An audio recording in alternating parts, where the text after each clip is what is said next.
Les questions se sont terminées il y a moins d'une heure. Nous accueillons tout de suite notre invité, Jordi Chan Yorana.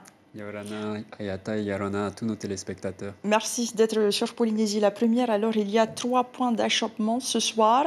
L'un d'eux concerne les pompiers des aérodromes des îles.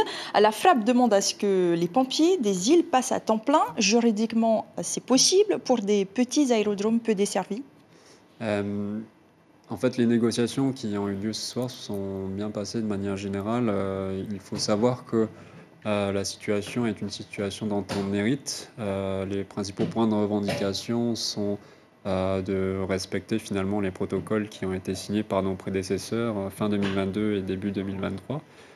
Donc nous sommes partis du principe qu'il fallait respecter nos engagements puisque les protocoles d'accord ont été signés déjà par nos prédécesseurs. Et cet Euh, engagement était dans le protocole. Cet engagement, nous sommes partis du principe qu'il fallait respecter nos engagements sur les mesures qui étaient applicables.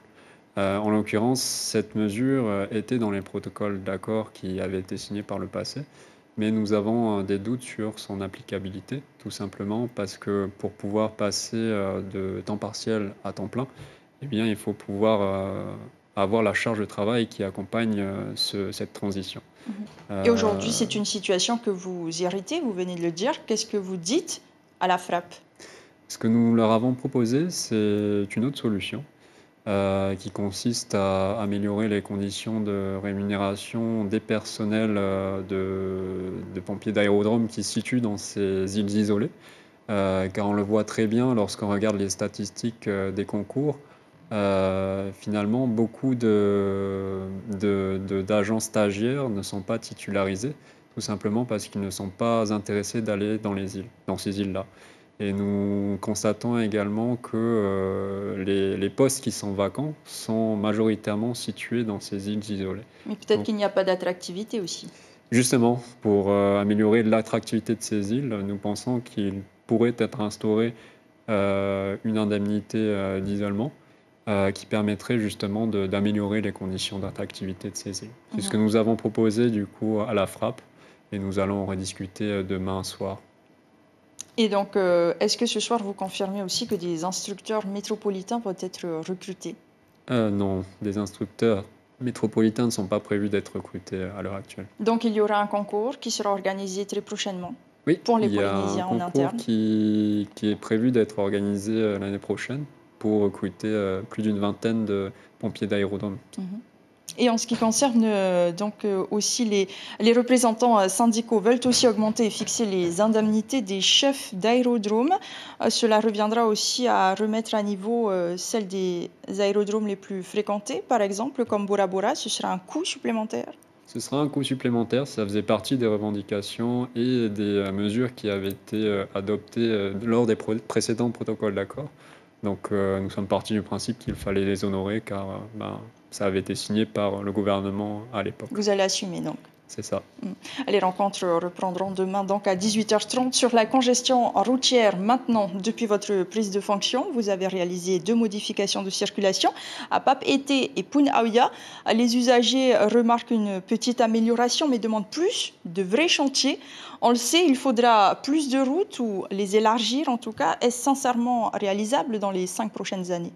La diminution de la congestion routière, c'est un objectif stratégique du gouvernement pour cette mandature.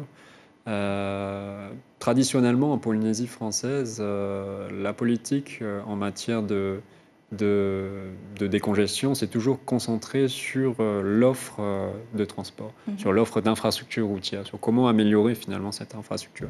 Nous, ce que nous comptons faire au cours de cette mandature, c'est non seulement poursuivre cette démarche, mais également agir sur la demande, c'est-à-dire mettre moins de véhicules sur les routes. Donc nous allons développer plusieurs axes à ce sujet. Le premier desquels, le covoiturage. Nous comptons lancer un appel à projet dès les prochains mois pour permettre le développement d'une plateforme de covoiturage qui connecterait covoitureurs et covoiturés et qui permettrait la gratification des covoitureurs pour le service rendu. Nous allons également chercher au cours de la mandature à promouvoir les transports en commun et les modes de déplacement doux.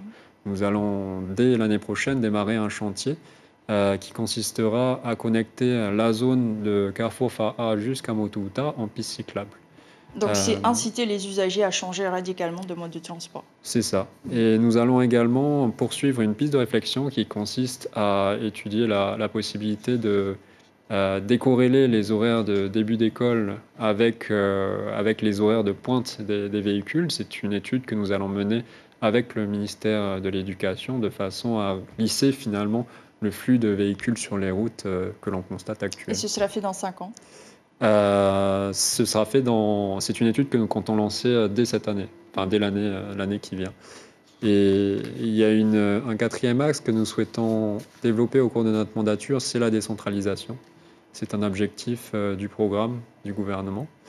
Nous allons, dès les prochaines semaines, organiser un comité interministériel pour fixer le cap sur cette démarche. Et nous sommes confiants que nous allons y arriver.